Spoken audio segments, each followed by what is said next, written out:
I'll die for them.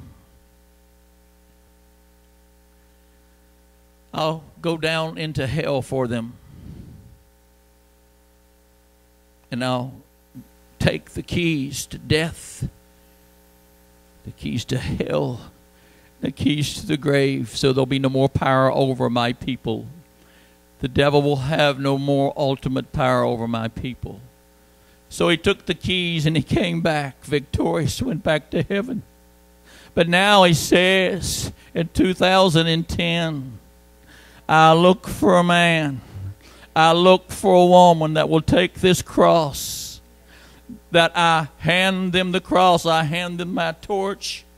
And he says, will you stand in the gap? Will you go? Or will you live your lackadaisical life and just do as you want to do, be as you want to be, go where you want to go, just do anything at your own convenient time? Or will you truly bow down to God? Will you do that tonight? Will you be one who will stand in the hedge, fill in that hedge, stand in that gap? One who will say, yes, I'll go. Thank God for people who, and you know they used to say some people are so heavenly minded or no earthly good. I like to meet one of them. And I thought, God, if we could be so heavenly minded and we're no earthly good, I don't know, but that would be such a bad idea. But I've never met one that was like that. And yet I believe tonight God would be saying to you, I'm taking your place. I've done all that I can do. And he's saying to you tonight, I could only be in one place at one time. But now that I've gone back to heaven, he said, I've sent you the Comforter. Now will you take this Comforter? I can be in all of you at one time. If you got 100 people in the church, Jesus can be 100 places at one time. If you got 200 people and they're saved, Jesus can be 200 places at one time.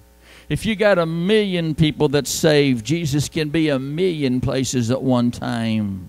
So what will you do with the cross that he's given you? Will you take the cross and carry it daily before a lost and dying world and say, yes, I'll stand in the gap, I'll fill in the hedge? Or are we so earthbound? Sometimes we're so earthbound that we can't get past our own earthly vision to acquire that heavenly vision.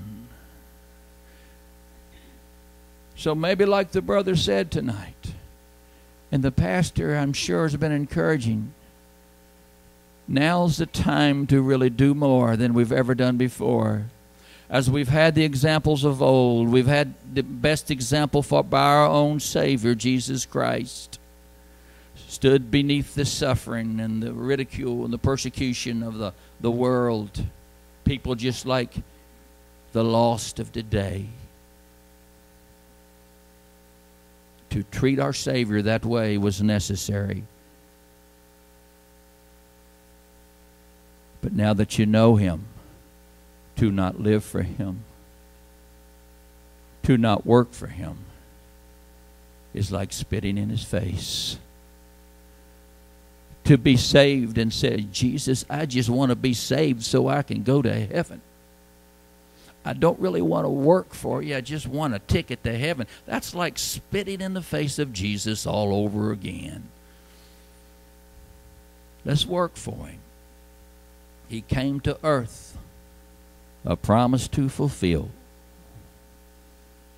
There's an old song that says, born to die, a cruel cross to bear. Born to die, so that I his love might share. Born to die, his precious life to give. Born to die, that I might live.